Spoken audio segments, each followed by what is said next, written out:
सर्वांना नमस्कार. तर आज होती नवमी आणि बाहेर ऊन पण खूप छान पडलेलं होतं. त्यामुळे ओट्यावरची माती वगैरे झाडून घेतली मी आणि सकाळी मुलांना स्कूलमध्ये जाण्याची तयारी चालू होती.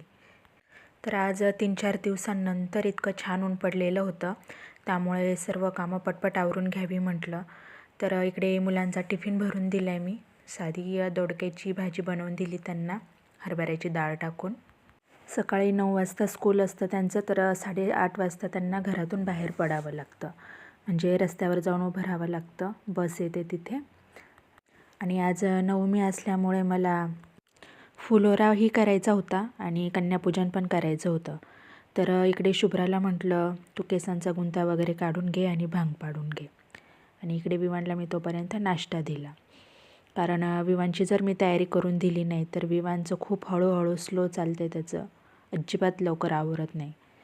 मग इकडे शुभ्राच्या वेण्या घालून देते मी. तसं तर रोज सकाळी 4 वाजताच उठलेली असते मी, कारण शुभ्राच्या पप्पांना सकाळी 5:45 वाजता घरातून बाहेर पडावं लागतं. म्हणजे 6 ते 2 अशी त्यांची ड्युटीचा टायमिंग असतो. तर त्यामुळे मग मला सकाळी लवकरच उठावं लागतं.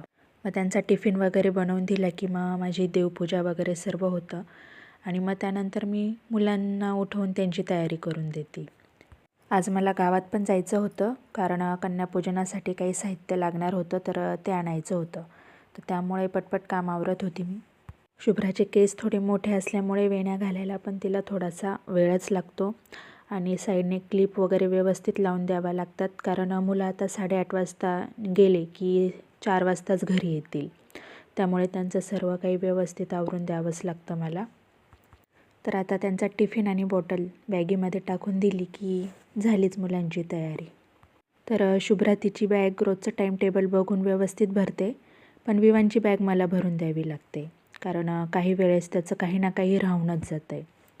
तर भेटूया पुढील ब्लॉगमध्ये. बाय.